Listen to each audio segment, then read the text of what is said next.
Welcome to a new series, By a Few Degrees, where direction, not chance, writes history. Only on your dose of wowness. A week ago, it was wind direction. Today, it's about 30 seconds and one order given on a bridge in the dark. April 14th, 1912. A lookout spots an iceberg dead ahead. The ship's first officer has less time to react than it took you to read this sentence. What he actually ordered in that window is still argued about by marine engineers today, because it might not have been the wrong call. It might have been almost exactly the wrong combination of two right calls. In this arc, we've watched our timeline aggressively compress.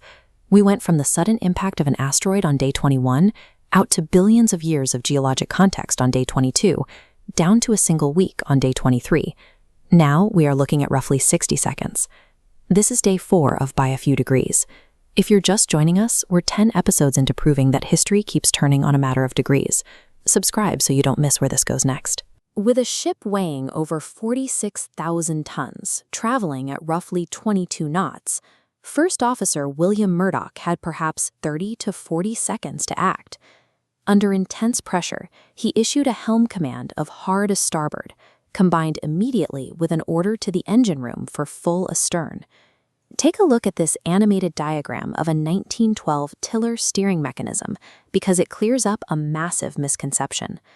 Under the British maritime conventions of the time, the order hard-a-starboard referred to the position of the tiller, not the nose of the ship. Turning the wheel to execute that order meant the bow would actually swing to the port, or left side, away from the iceberg on their right. Decades of popular retellings have confused this, leading people to think Murdoch accidentally steered toward the danger. He didn't. The ship successfully began pivoting away from the ice, exactly as ordered.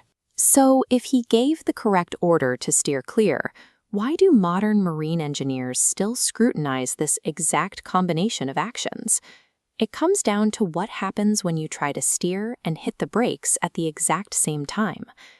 This photograph from the official inquiries shows the courtroom-like setting where officials first tried to understand the physical mechanics of the collision. To see what they were missing, we have to treat this as a systems and physics problem. This top-down schematic of a ship's stern illustrates a basic hydrodynamic concept. A massive rudder relies heavily on the high-velocity flow of water pushed across it by the forward thrust of the spinning propellers. That flow is what generates the maximum turning force. But the second order Murdoch gave was full astern, reversing the massive propellers to slow the ship.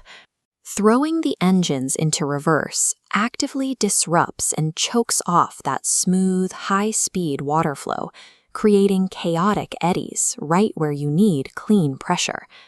By reversing the engines, Murdoch drastically reduced the rudder's effectiveness.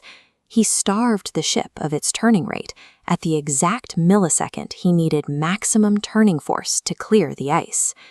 If a detail like this, the kind that gets lost in 100 years of retellings, is exactly why you watch this channel, hit subscribe now. This is the whole reason the series exists. The result of that slowed turning rate was a 300-foot glancing scrape along the starboard hull below the waterline. The underwater ice shelf buckled steel plates and popped rivets in a long, shallow wound. This specific geometry of damage is critical.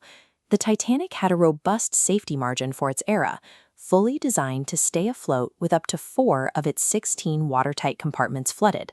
Looking at this profile blueprint, you can see how the extreme length of the scrape perfectly defeated that design.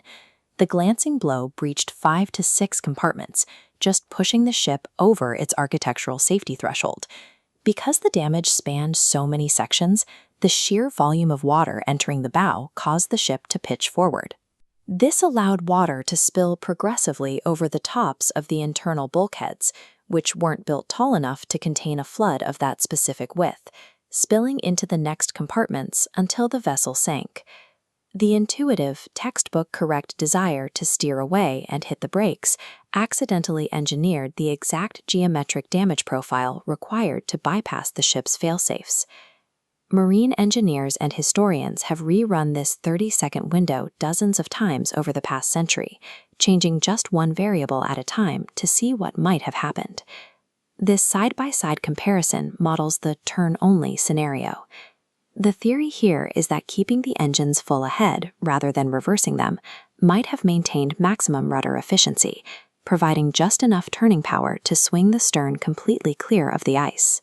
Then there is the head-on scenario, which presents an extreme counterintuitive argument that deliberately ramming the iceberg without attempting a turn at all might have actually saved the ship.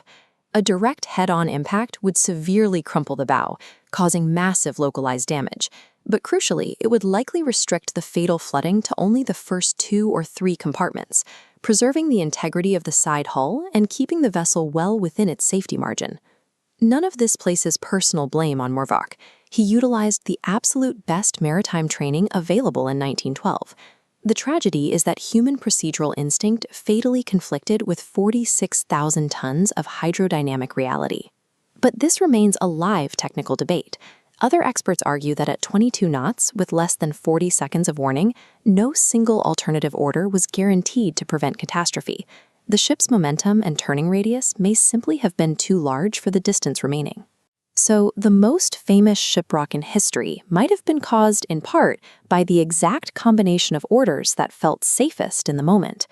Tomorrow, we go from 1 ship, 1 minute, to 3 aircraft carriers, dozens of pilots, and a battle that turned on several separate squadrons arriving at almost the exact same moment, by accident. 1942, the Battle of Midway. History rarely turns on simple mistakes. More often, it turns on the compounding math of well-intentioned decisions made in the dark.